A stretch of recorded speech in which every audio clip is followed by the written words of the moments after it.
I'm going now to basically open up the slides. Just a second.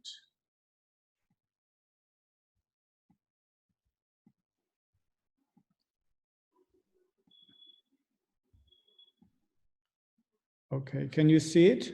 Yes. Okay.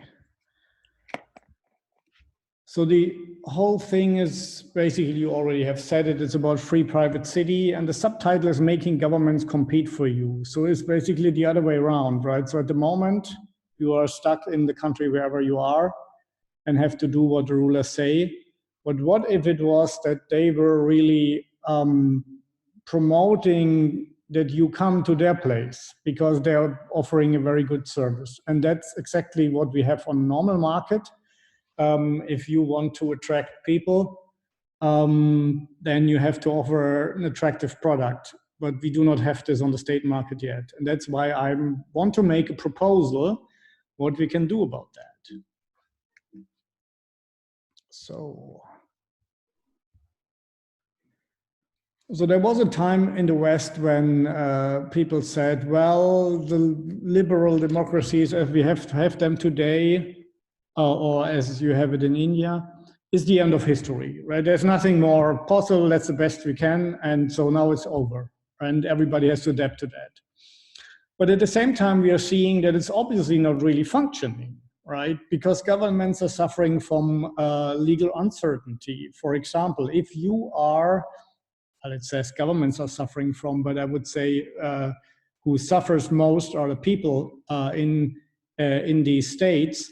But it's probably, if you imagine you are a business person and you want to start a company, or you're just a normal guy who wants to take care of his social security, his pension on his own behalf, yeah, then the next government will change all the rules that have been introduced by the first government, right?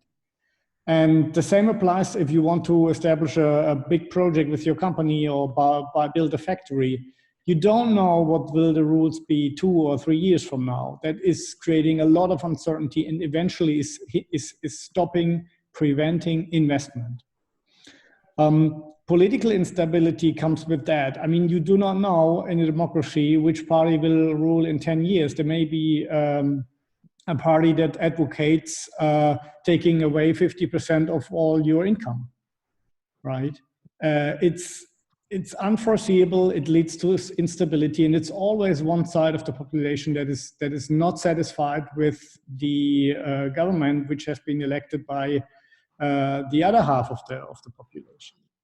Another problem is cronyism and corruption. Cronyism means that on paper you have a free market and you have certain rule of law, but in reality only the guys who have a good connection to the government, the companies who have good connection to the government, they get all the big offers, they get all the big projects. And the easiest corruption, of course, on paper you have to fulfill certain criteria, then you get your permit. But in many countries, including democratic countries, the public servants just want to have an extra payment, and then suddenly you get your permit. So all over this, it's not really what you would consider a good service, a good product. And why does politics operate so poorly? Well, mostly because the governments are based on coercion, right? So they have no real incentive to treat you better, because they have a call option on all your wealth, on all the income of all citizens. They have a call option. They can take it any time. They just say, hey, we increase the taxes. They can do that. So they have no incentive to really provide a good product, because why should they? If they need more money, they just go to you, right?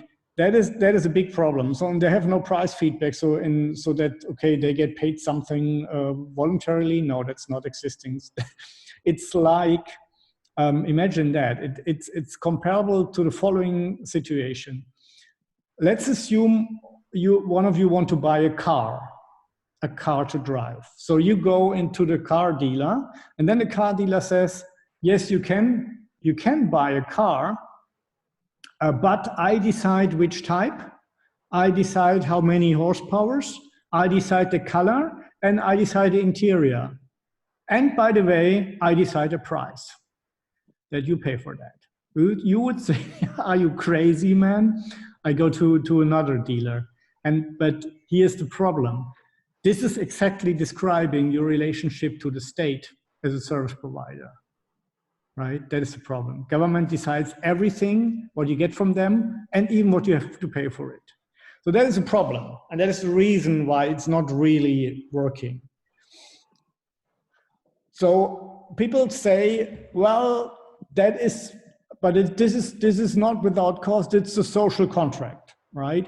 So we have a kind of a contract. We have all agreed that we give away our power to the state so the state can take care of us and make all those decisions. We are all perfectly fine with that. Yeah, that's the theory, but it's not true. And even the guy who invented this theory, Jean-Jacques Rousseau, he wrote in his book, but they never quote him this way. He wrote in his book about the social contract. Even majority rule is subject to prior agreement and requires initial consent of every single person. Yeah, and there's no country in the world where this ever has happened, right? I mean, the problem with majority politics, which is democracy, is basically that we are all born in those countries. And even if we disagree that there's a group of people who are making decisions about our lives, we don't care. It's of no value. We don't have a say. We cannot say we don't want you to make rules to which we do not agree. No chance, right? But the problem here is that basically this is not a fair contract, because a contract where the majority decides, two people decides what the third person should do is not a contract, right? It's a contract to the disadvantage of third parties, and normally this is forbidden in also civil law societies and common law societies. You and we cannot agree that the third person pays us $1,000. It's impossible. Yeah? But this is what the actual social contract looks like.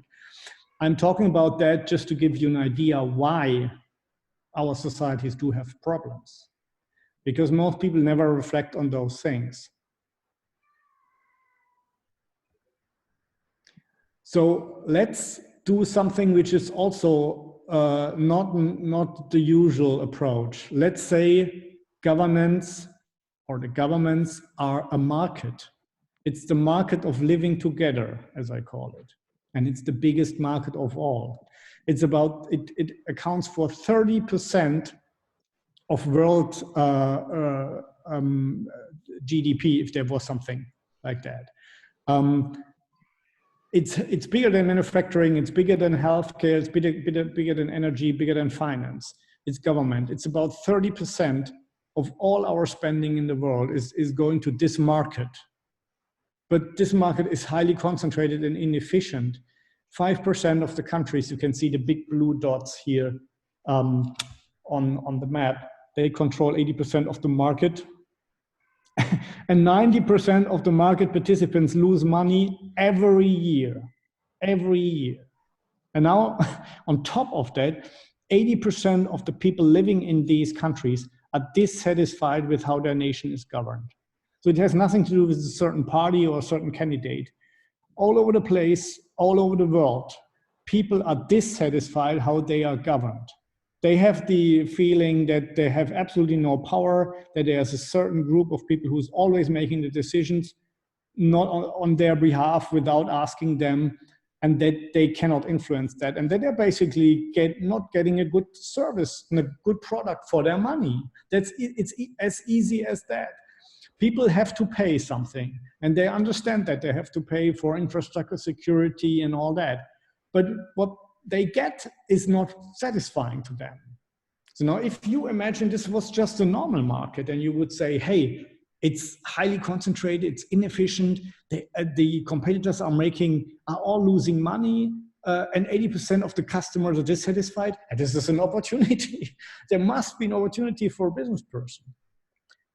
And that's exactly what I thought. I said, hey, this is not only a political, philosophical problem. This might be a business opportunity, because that's what successful markets participants are all about. I'm serving a need that people are looking for, and therefore you make money as a successful entrepreneur if you fulfill a need that is there with your fellow citizens. And I think here we have a very, very strong need. And this is the alternative I'm offering. It's called free private cities. In a nutshell, what is the concept? The protection of life, liberty, and property is guaranteed by a private governance service provider. Your rights and your obligations are contractually defined. It's not a social contract, it's fictional. It's a real contract. It's a written contract. It says, these are the rules and these are your rights, and that's what you have to pay for it. And now comes the thing, I cannot change that contract, right? That is another problem with our social contract. It's constantly changed. But here's the secret. It's never us that are changing the contract. It's always the other side. So, of course, there will be conflicts about the interpretation of this contract and all that. These would go to an international or just to an independent arbitration panel, right? Like in international trade, that's nothing new, that's normal. If you have a dispute with a company in another country, you often decide to go to arbitration, even if you have a dispute with a foreign government. Normally, this goes to arbitration. And if you don't like it, you can cancel the contract anytime and leave the city without having to pay any kind of leave tax or whatever normal countries think they can keep their people in as kind of hostages, because they ask a lot of payments or large payments if people want to leave. So, and on the other side, you don't go into a free private city if you don't like the rules that are known in advance. Another big plus, right? You know in advance what the rules will be, and you know that they cannot be changed by one side unless it's written in the contract or you say, I agree to a change later.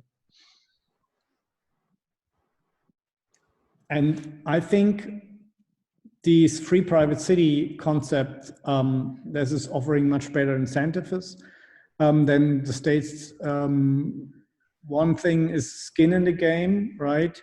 I told you that current governments don't really have incentives, because if they deliver a bad service, they have not less income. They just raise taxes. But not so here, right? This is basically a service. The free private city is a service provider. It's a governance service. And if the city operator is doing not what he promised in the contract, he can be held liable for misperformance or malperformance. And he knows that the better services he's offering, the more people will come into his city, the city will flourish, the value of the city and of the land, which is an important part of the business for the city provider, will increase, right? So he has an economic incentive to treat the citizens well and follow his own rules. Of course, you could say, well, I have the security forces, I do whatever I want. Yeah, he can do that, but only once, right? Because then nobody is coming any longer. That is comparable to a cruise ship captain, by the way, on the high seas, right? He has all the power you can imagine. He is executive, legislative, and jurisdiction in one person. But he's not mistreating his people normally, or I've never heard about that. Why? Because he has a commercial interest, right? People would then sue him on land, back on land, and nobody would want to go with that cruise ship company anymore. And that's about the same here. The incentive to treat people well is extremely high, and that is a protection also for the citizens. Now, why start small? Why just a city? Why not the whole country? The whole country could be run by a private company or could have at least this contractual model. Well, it's too difficult. That's just the honest answer. National reforms, especially in such a big country like India, have a high cost of failure. If something goes wrong, the whole country, right? It's a bad reform, the whole country is affected. It has also a high political cost of implementation. There will be a lot of opposition against any change, no matter what direction, right? And there's no room for experimentation because it has also always to be the same rules for the whole country. Now, this is where a special zone that is carved out of the country, where, for example, a free private city can start. It has a low cost of failure, especially in the free private city model, where you say everybody who's coming is coming there on a voluntary basis, and he knows or she knows in advance what the rules will be. So if this goes wrong, well, the damage is limited because people knew that that could happen. They knew the rules, and it's limited to a certain area, not the whole country. And that means implementation is also much faster possible because it's just a small area, and you can import best practices from all over the world, right? There's no need to say, hey, we have already done it like that. No, we want to try out new things. We have a project that is in a special administrative zone that has been created in Honduras.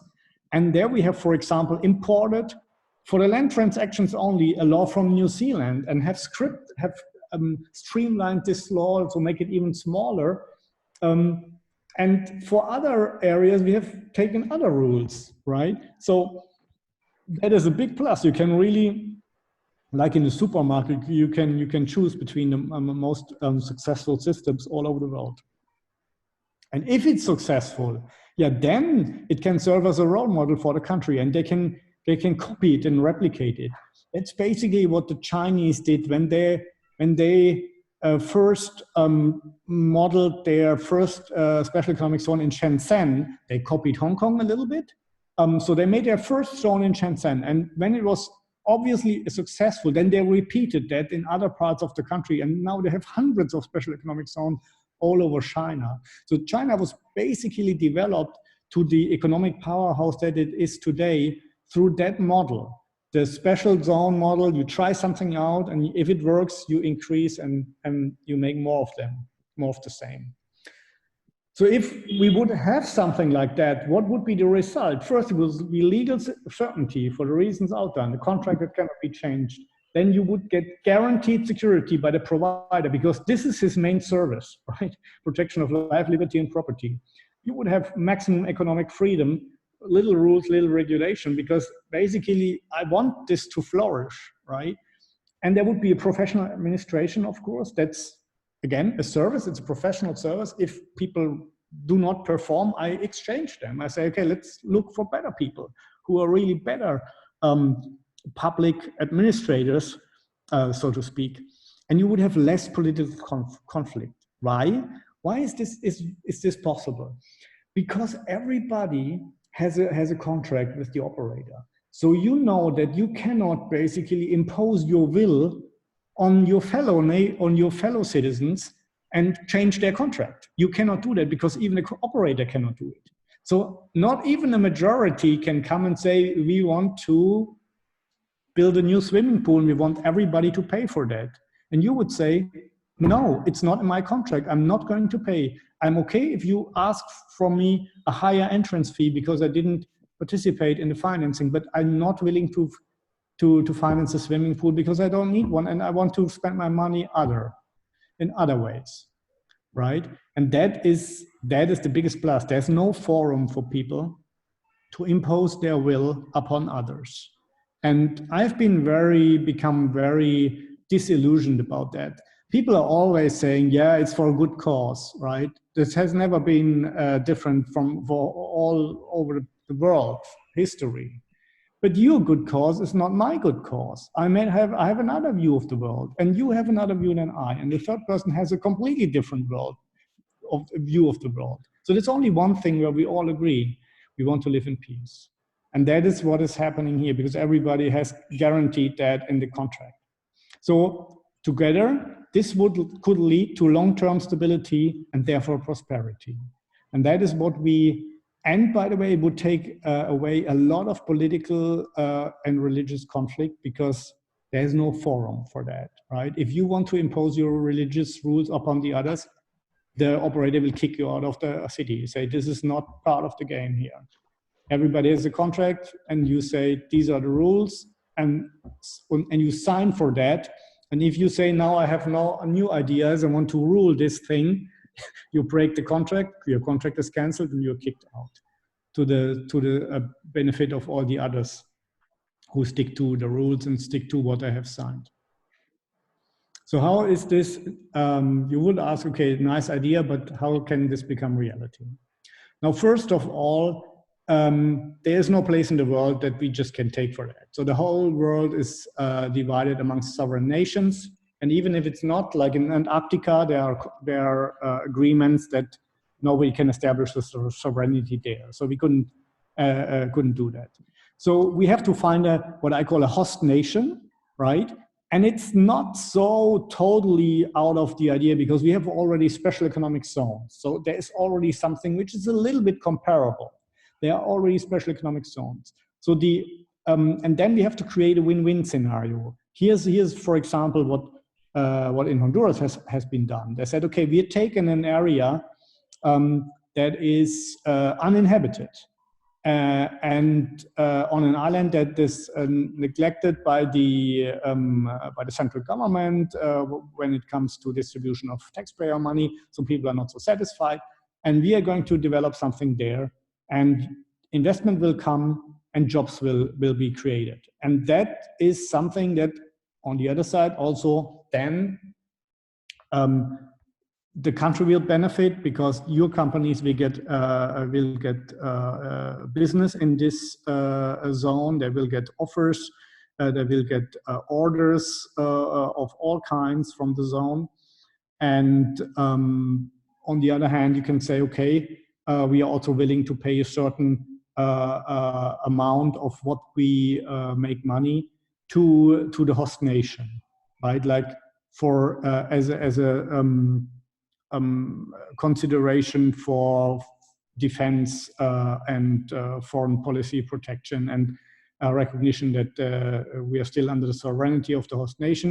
You can agree on a certain percentage. For example, Honduras is 12% of the tax income within the zone goes to the Honduran central government. And then once you have created a legal framework, which is admittedly the most difficult part of it, in Honduras they even had to change the constitution to make that happen, then you establish a project, right? So first, these 3 steps have to be taken. If these zones do not have a kind of a semi-autonomy, it does not really make sense, in my view. If you just say, I'm a private developer, I want to develop something under the rules of the existing nation, you can do that, but that has nothing to do with a free private city, right? Because then you are fully subject to all the rules and regulations of the state, which are changing all the time. So, but in reality, again, first projects are already underway. I mentioned the one in Honduras, which is not exactly a free private city. It's called, I would say it's a special administrative zone, a public-private partnership model. It has public policy elements and private elements, but it has a substantial autonomy that can be compared to Hong Kong, right? So they have an own legislation, own courts, own security, and the right to basically regulate most areas on their own. There are only a few areas which are like human rights or international agreements that Honduras has conducted that are exempted from that regulatory power. And this project has also, I was involved in that project, I have helped designing the legal framework. So we could introduce there the contractual model, which is, in my view, it's really, really a big step towards individual sovereignty and to individual protection. That you can always claim, hey, I have a contract and I'm entitled, I have legal standing if I feel that I'm not treated well, if I feel that the contract is not fulfilled. And people cannot force me to something that is not in the contract. So this is, in my view, a very, very large step that has been taken there. And that is something that should be surveyed, how this project works. There's a second project in Honduras now. They have established this law to make it happen, and we will probably see even more projects there. So a competition on the market of living together is slowly starting, but it's there. And this is my conclusion. You never change things by fighting the existing reality. to change something, build a new model that makes the existing model obsolete. And that is, I think, also after 35 years of political activism, my conclusion: stop arguing, start building. Yeah, what is Free Private Cities? It's an international company focused on the incubation and establishment of free private city. We have a consulting arm. It's called E Policy, where we are basically doing the real job and negotiating with governments. And I've also a book written on that, where all kinds of details and all kinds of questions are answered, and it's available at Amazon and Apple in all formats, electronic, even as an audio book or as a normal print book. Yeah, and that was my presentation, and now I'm open to your questions, and thank you very much for listening to me. If you are interested, have a look at the website, freeprivatecities.com. And there's also a newsletter coming every 3 months where we discuss news development in the world, and you might be interested in that. And yeah, then I would say, okay, please start your questions. okay. Thank you so much, Titus. Very new information for many of us. And I would like to ask a question for myself. This is actually, you actually developed this concept, free private cities, on top of the chartered cities concept. So what is the difference between chartered cities and also free private cities? Yeah. And also good question. the relation between special economic zones, because special economic zones might similar to this one, but there is a fine line between, I mean, like, which actually differentiate special economic zones and charter cities and free private cities. Could you explain that too? Yes. So I would say the main difference between the charter city concept of Paul Romer and my free private city concept is that the free private cities are privately governed. They're governed on a for-profit basis, right? Whereas the charter city model was basically importing public officers from other states under a certain, well, the idea was to form a new entity in the Caribbean under Canadian law with Canadian public officers, for example. That was the initial idea. But there's no fixed definition, right? Some people say charter cities is every city that has a certain autonomy guaranteed by a charter. Whereas in a free private city, it's not guaranteed in charter, it's in the contract, right? It's a more private governance model, whereas I would say that the charter city is more public, traditional governance model, just with other rules. So you could say free private city are a special type of charter cities, if you want. But there's a lot of well, a lot of destinations. Some people say free cities, and there are all kinds of names.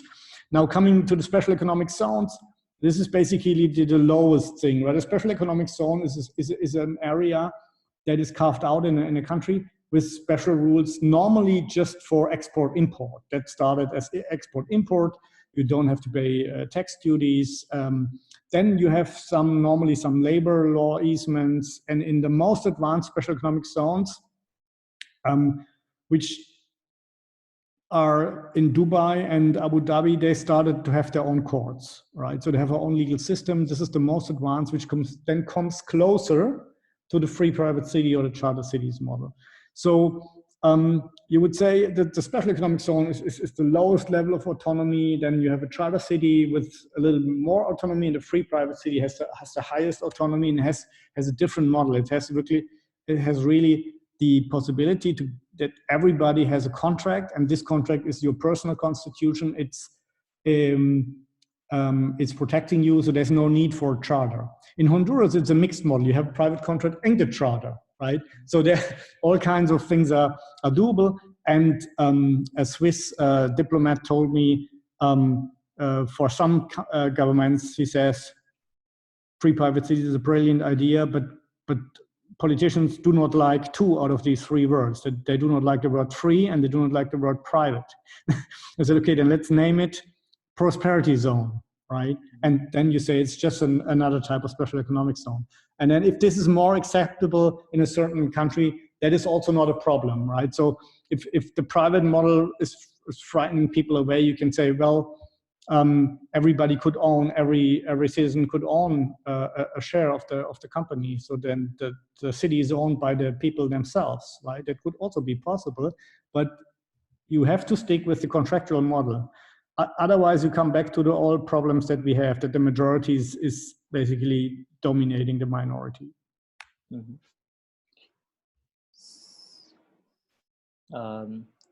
The next question, I would like to go with Bharat. Bharat, are you there? Do you like to ask yourself, or do you want me to? No, I can answer. No, I can ask it. Am I audible? Yes, yes. Okay.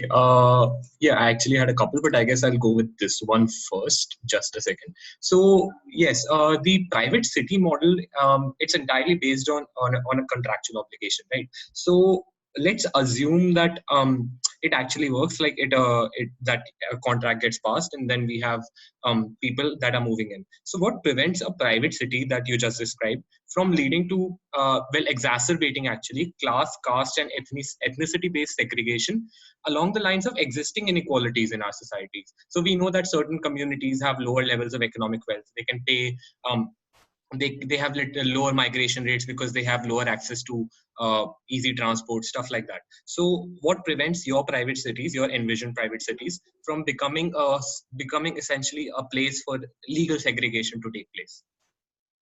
Yeah, and well, here's the thing. I mean, behind your question is the ideology that people are somehow obligated to mix or something like that. In a free private city, this is open, right? You would have all kinds of free private city. If people want to segregate themselves from other people, that is their right. They have the right to do that. If you keep people, because look, what would the alternative? Would to hold them back against their will in a certain system. We have had that in the German Democratic Republic. They built a wall because the people wanted to leave the socialist system and go into the free market system of West Germany. And that is exactly the same if you say people want to segregate for whatever reasons. I'm totally open. If people want to segregate for religious reasons or for ethnicical reasons or for political reasons, they should do that. They have the right to do that. They're individuals, they can make a decision.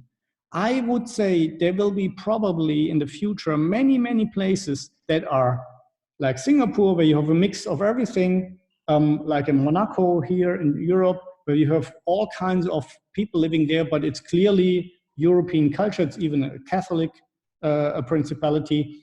But this is all the thing. And if you say, okay, we are disadvantaged, yeah, then please offer something that people who are investing can come. And then they will come and your place will prosper. And that is not by forcing people to remain and deliver the money and deliver the development. That is how it has been in the 20th. That is the 20th century thinking, right? Now in the 21st century, people would say, you know what? I go where I am treated best. So your job would be, if you want to, and that's exactly where Honduras is doing the free private city, is to improve the conditions of the average Honduran, right? And again, it's not a free private city in Honduras. It's called a special economic zone it's called a SEDE, a zone for economic development and employment. But the model is comparable. So what they say, I think they have understood the problem. They say we have to deliver an attractive framework so that all kinds of people can come. But especially our Hondurans can then have a better living inside those zones. And if these zones work well, we want to replicate them all over the country so that the whole country is raised. And that is how it's worked. It's not going to work if you say you are not allowed to separate, you are not allowed to segregate, are not allowed to live together with the people you like best. Well, people are different, right? And if somebody wants only to live together with Japanese and another just only wants to live amongst Jews, who am I that can I I be the judge on that, right? I mean, people are like they are, and as long as they do no harm to others, then they have every right to associate themselves with whomever they want. And if you disagree with that, you have to use force. Don't forget that. Okay, thank you so much. And Bharat, I would like to give you another chance to go ahead with your next question because it's very interesting. Do you want to go with the management monopoly one? Yeah, I think, first of all, thank you so much, sir, for going through my question.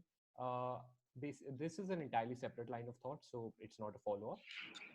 What would prevent the private city that you envision from overstepping the legislative bounds in the contract? So essentially becoming a monopoly and becoming a monopoly of rights and turning into a dictatorial state in of itself that takes away the rights beyond the contract that was originally signed. So what prevents a monopolistic state from becoming a dictatorial state? Yeah, basically it's competition, right? I mean, you have two securities. One is the final answer would be competition and the for-profit model. But I can give you a more detailed answer. First of all, in the contract would be stipulated that if I'm not following the contract, you can sue me before an outside arbitration, right? So it's not that I have own courts and they basically making my own cases. There would be a neutral court outside of the city which would deal with those things. And then you can sue me, and I still can misuse my power. There's no doubt. I have the option to do that. But then two things happen. First, I get sued by people, and they would basically claim my properties that are outside the free private city, and they can seize my properties with this title.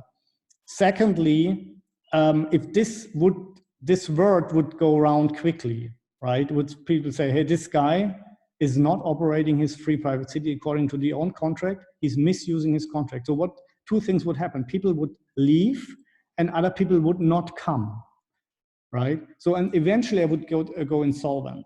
So, and insofar it's very important, because the question is justified, it's very important that we not have one free private city operator for the whole world. It's very important that we have many different types operating entities where people can go, normal states where people can go and say, I'm not satisfied with that, I go to another place.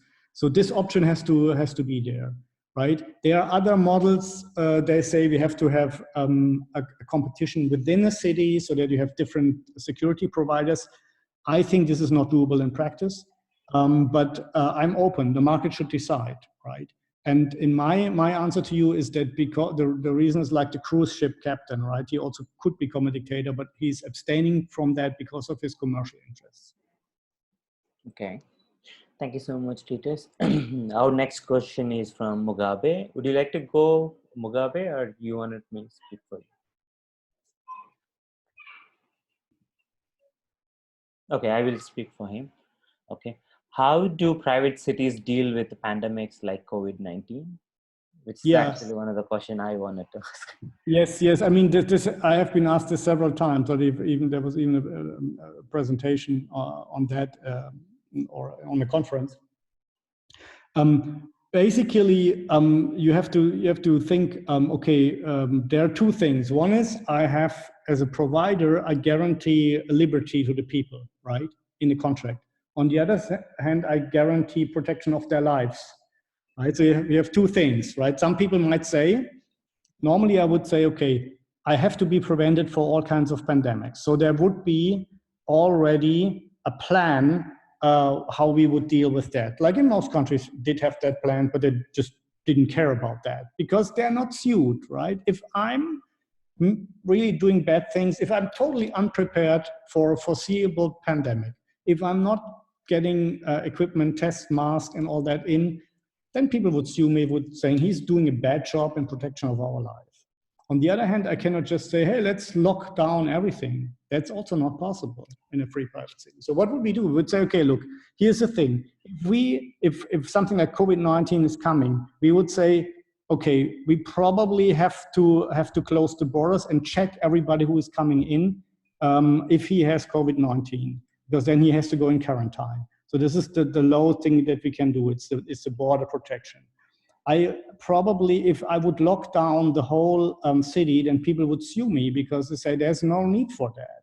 There are other things that can be done. And by the way, we are here as sovereign individuals. If we are afraid of COVID-19, nobody forces us to leave the house. We can stay inside, right? Don't forget that. I mean, it's about individual responsibility. On the other hand, if something would happen that everybody would be infected immediately by a very dangerous virus and maybe die, or as the fear for the COVID-19 is that the hospitals would collapse, then if such a situation was given, like here, we would, for example, COVID-19, there was afraid that if this is going to spread, all hospitals would collapse. Then I would say, okay, then we have indeed to make some measures, because I own all the roads and the streets. I say, okay, you are only allowed to go out with masks, or even for a certain period not going out.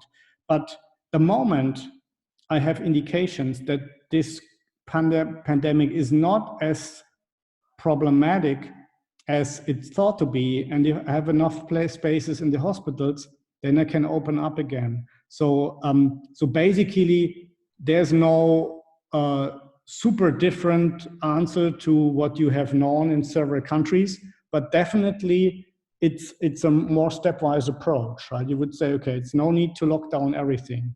If a school wants to open and another school wants to close, that's their decision. I can only make the decisions for the whole entity, but the easiest one is really to make border controls for people coming in and saying, if you have COVID-19, you cannot come in. You have to be in quarantine for 14 days first.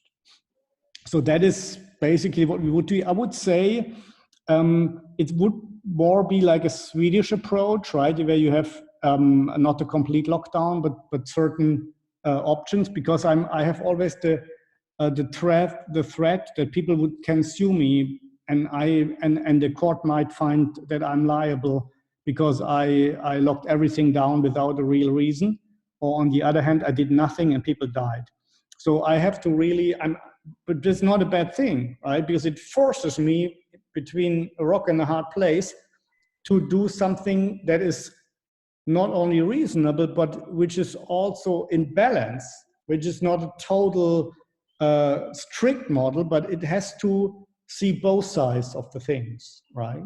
And that is what I think. So there's no perfect answer to that question, but I think a free private city would be better prepared, would be make a more balanced approach, and would be then more flexible with its reactions. It could also be that if it's a very small place, like only 10,000 people, we could say, okay, let's close the borders and let's make voluntary tests. And if we are all negative, then okay, we can just continue our daily life, right? That's the advantage of some small places might have. Okay, thank you so much. And next question is from Dennis. Dennis, could you go ahead? I prefer you to do it if you want to. Hello. I don't mind. Yeah. May I, please? Yes, Dennis. Oh, it's Yeah. Dennis. Oh. So that was very inspiring. So my question is, kindly enlighten. Actually, it's like I want to know more about it. So could you please enlighten more on your view relating to the private defense mechanism which could be employed? Because definitely, more probably, we would have to employ private defense personnel for our protection, right? Also, would you go through the jurisdictional matters of jurisdictional aspect of courts of law in a nation towards such private cities, especially when it comes to conflict of criminal law with respect to the contractual laws made in the private city and the laws of the nation that we are talking about, the host nation. Thank you, sir. Yeah, I could not get everything you said, so I'm sorry, the line was not too good. So I'm not sure if I got the question right. Maybe Venkatesh, can you help me? Could you repeat, Dennis, if you don't mind? Yeah, can I repeat it? Yeah. Yeah. So, firstly, could you please enlighten us more on the private defense mechanisms that we could employ in the private cities? Also, can you talk about the jurisdictional aspect of courts of law of the host nation onto such private cities, especially when it comes to conflicts of law between the contractual laws of the private city and the laws of the host nation?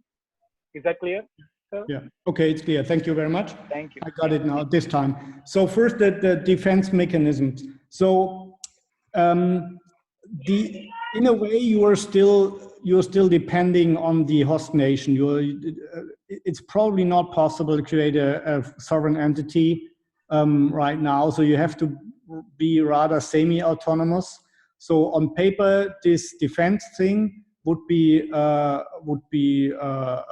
job of the host nation, but over time, I can imagine that you step up a private defense mechanism as Singapore did, and you can do this, for example, by not only just by hiring private security firms. You can also say, okay, let's make a kind of militia system, and people who are volunteering to partner there to join forces there or to subscribe, they have to pay a lower annual fee, right? That would be an example. But what the protection mechanisms that we have by not just getting invaded by the host nation at the moment is investor protection agreements. Most countries have investor protection agreements, right? In Honduras, for example, Honduras is a member state of the CAFTA, of the Central American Free Trade Association, and they have an investor protection chapter. So the idea was that the company that is operating the zone is a US company, because the USA is also member state of the CAFTA. So, and the CAFTA says, okay, if you are doing something that leads to an expropriation of our citizens or our companies, then you have to pay damages. And that would mean that is giving really you a protection, because these countries then normally are kicked out of these CAFTA agreements if they just do not pay or just disregard the arbitration orders. So this would be the best protection. So far to the defense mechanism, and at that point of time. Jurisdiction of that depends really. I mean, it's basically something in Honduras. For several reasons, they wanted to have common law, right? Honduras is not a common law country, it's a civil law country based on Spanish law.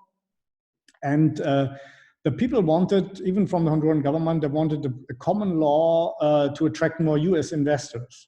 And that happened there, right? So you have basically, the most important thing is, what you mentioned is the conflicts of law. Yeah, this is the biggest thing. I mean, if the country will say all our laws apply, then a free private city cannot come into existence, right? So if you do not have a certain autonomy to make your own laws, this whole concept wouldn't make sense, right? So normally what you have, there's no normally, right? It's totally new, but we have one case and we have some other special economic zones which are very advanced. You have normally a list of things, right? There's a list of laws that are from this host nation that still apply in the zone, and all the rest does not, right? So you will still have all kinds of issues, but this is how it's normally done. You say, okay, here's an area, there you have own regulation, and there's another area where the state laws applies. In a perfect free private city, you don't have that. You only have these own regulation. But this is not realistic. So at the moment, we have a kind of a mix. But for example, in Honduras, if or my recommendation would be, if you have another legal system, common law, than your host nation, and if there's a conflict, then you go to an independent arbitration panel, and then let them decide for any kind of disputes. This is not uncommon in international business. If a big mining company makes a new mine, and they say, okay, we need legal security for at least 20 years, otherwise it's not profitable, then they agree on an arbitration clause normally. Right? So this is not unusual, and this is also something I would recommend. So there was one more, or what was the last part? Dennis? That is it, sir. That is it. That's Okay, it? Okay. okay. Thank you so much, Dennis. And the next question is from actually Danica. Could you go ahead? Yes, thank you very much for all attendees' questions, all very interesting, and all the answers also very interesting, Titus. As a Bitcoin believer, I'd like to know your opinion of using Bitcoin as opposed to the fiat currency controlled by the host country or any foreign country. Yeah, I think Bitcoin is a very, very important element of the freedom in the 21st century. And basically for the very same reason I have come up with my conclusion is, do not try to fight the old, just create something new. And it's exactly what Bitcoin has done, right? It's an alternative currency, and I'm what people call a free banking man. So I'm not coming with my own currency. So I say, hey, people in the free private city, you are free to use whatever currency you want, right?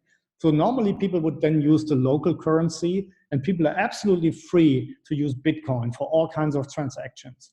So I would say Bitcoin has the potential to become a new reserve currency in this century, because the fiat currencies some of them will eventually collapse because of hyperinflation or loss of trust of the people in the currency, or both. And insofar, it is even conceivable that we write in the contract that you have to pay your annual fee in Bitcoin, right?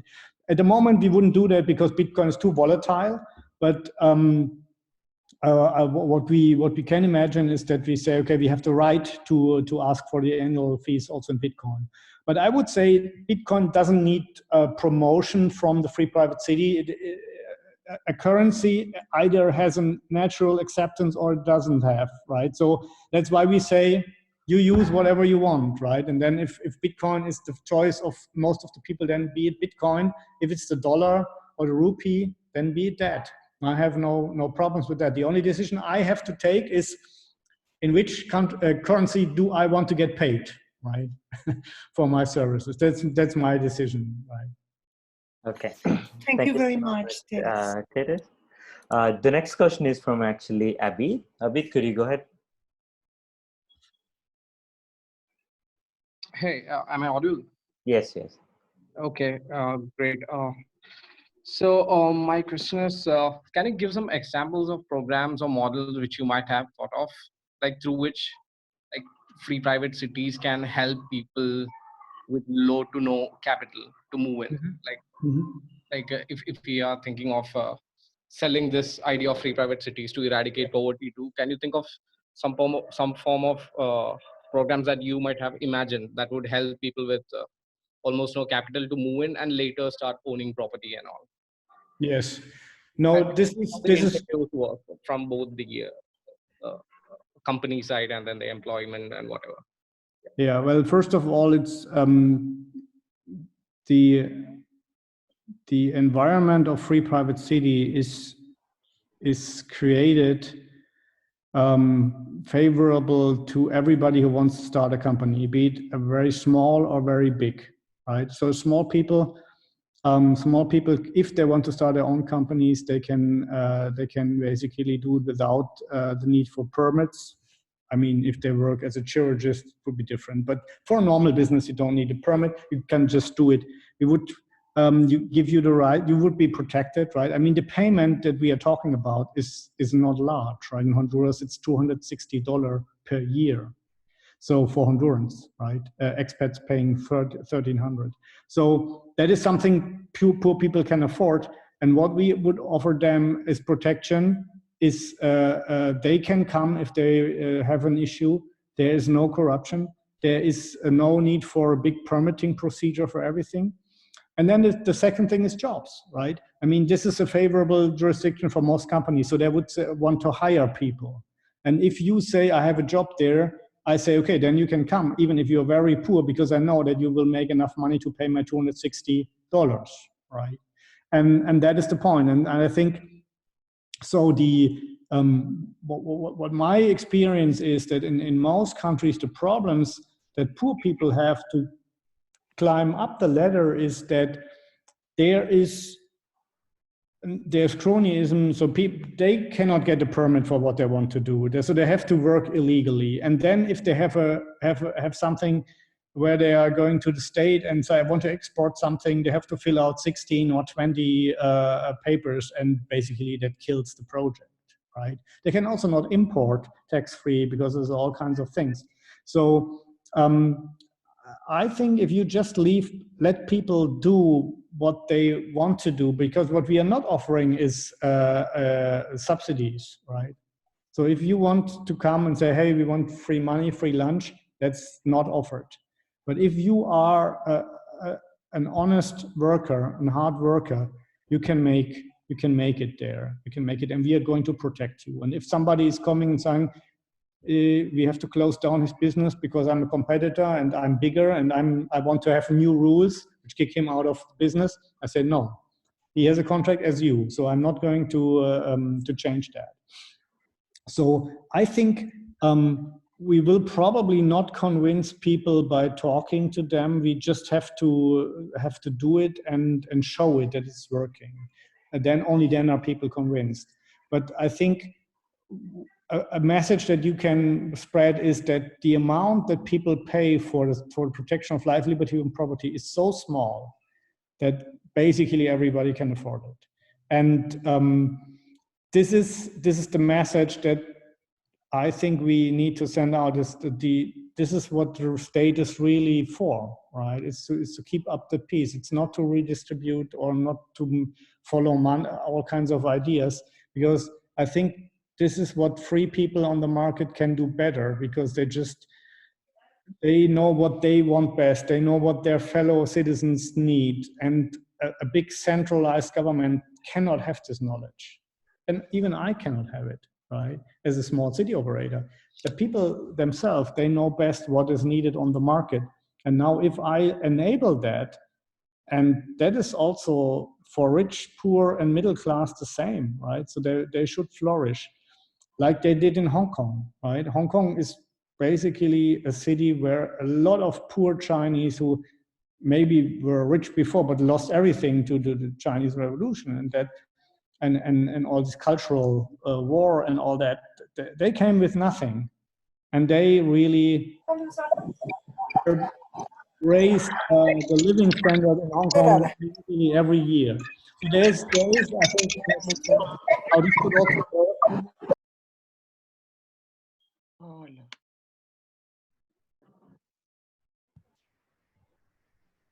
Yeah. Okay. I'm sorry. You can go ahead. Okay. Hi, sir. So I've seen that there has been a lot of pessimism around the project in Honduras recently. Akash, could you speak a little louder? Sure. Am I audible now? Yes, yes, yes. Okay, so I've heard that there has been a lot of pessimism around the ZED project in Honduras recently, and there has been a lack of respect for property rights, and there has been instances of corruption. So do you think that there is a catch-22 situation with respect to both corruption and the lack of respect for property rights, even when we are trying to build a private city? Yeah, again, I mean, this is the reason why there's a special zone, right? To avoid the corruption and the disregard for properties. We even have established an own property registry in the zone in Honduras. So this was necessary, and that was a big struggle with the government that we could have our own company and our own land registry and property registry, so that it's all is transparent, right? It's all digitalized, it's all transparent, and it's there's a clear, again, it's a New Zealand law that we are working on that front, and the idea is that this zone does not have much to do with the Honduran state or Honduran state commission, because it has a separate legal entity. Like Hong Kong has nothing to do basically with the Chinese laws, right? Because they have their own laws. They have other problems, but just to understand the principle. And this is the reason why you do such models, right? And again, if you don't like the model, you can always come up with a different idea. But the idea as such is that you take away a part of the country where you do establish a framework where there is respect for the rule of law, where there is respect for property, and there is respect for your individual freedom. And it's a guaranteed, contractually guaranteed respect, right? It's not just I'm respecting that. No, I'm obliged to do that because I signed that as an operator, right? I signed the contract with you, and I brought people which are not from the country. That's important, right? It doesn't matter which country it is. It's just to avoid the corruption issue. So at least it's for the judges, right? I mean, for administrative people, it's not a problem, and also police or so. But for some, look, for example, in Monaco, you say, hey, this is first world country, yes, but even in Monaco, the palace guard are not comprising of Monegasque people for a reason, right? So they're importing people from France because this is a too delicate thing. Because in the past, there have been attempts to overthrow the prince by the palace guard several times. Well, not in the last 50 years, but before. And then they established the idea that members of that guard should not be from Monaco. They should come from other countries. So this is an idea which has nothing to do with colonialism also. This is just the idea that people might get corrupted more easily if they have friends and family that are asking them a favor, and they have to do that. So you just bring people in for delicate persons, for delicate positions that do not have to do anybody a favor because they're not from this region. That's the idea behind these things. Okay. Thank you so much, Akash. And the next question is from Ajay. Ajay, could you speak? Hello? Hello, can you hear me? Yes. Hi, Titus. I have a quick question. Have you read about radical markets by Glenn Whale, and do you think that there's any scope for that sort of a system within a private city? Because I think one of the issues is going to be there's still going to be a little bit of a central planning nightmare in a sense that once you have a city which has like millions of people, then city planning might get a little bit challenging. So do you see any role for a sort of a participative democracy? Is that something that you envision for this private city? What kind of democracy? Just as in, a participative democracy where, people can still get to vote about a limited set of things, probably not about everything, but within a system of.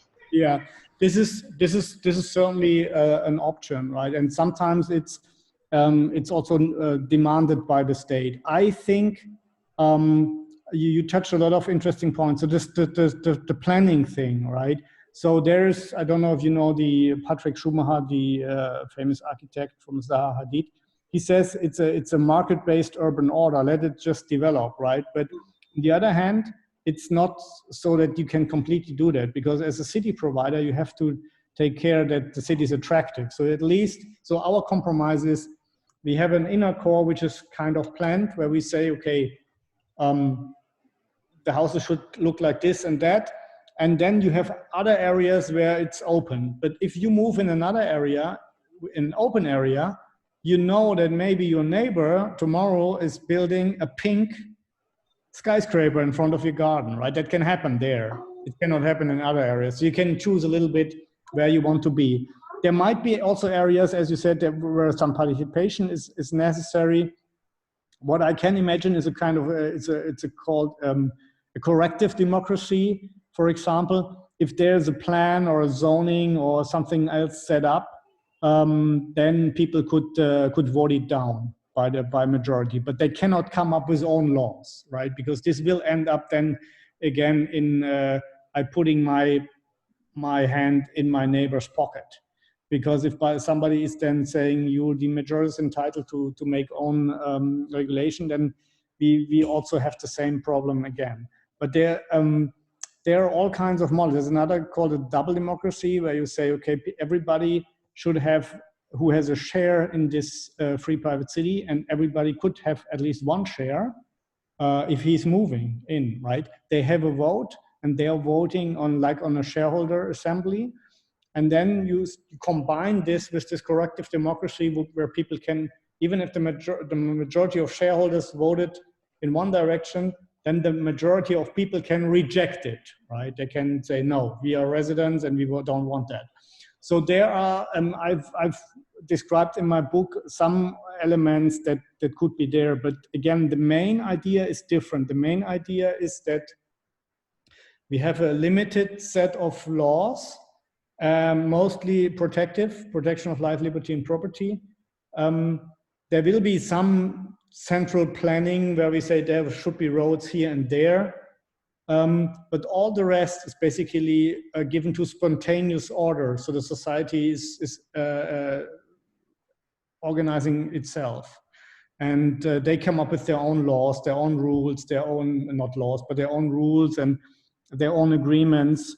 And insofar, it's not necessary, I would say, to come back to the traditional models. But I see that we might come to a point where we say, hey, in this particular area, we do want to have participation of the people.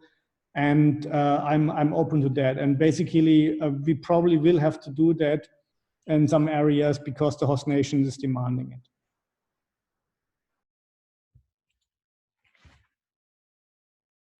Did this answer your question in a way? Yeah.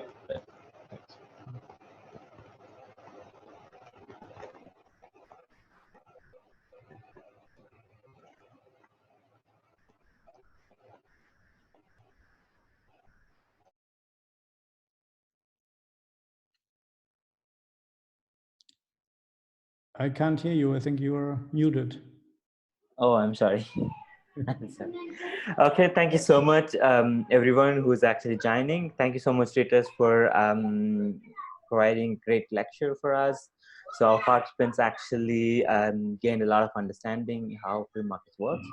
For the participants, if you'd like to explore more, please visit Free Private Cities, and we would also actually send some more resources to explore the concept and how we can actually make it in reality.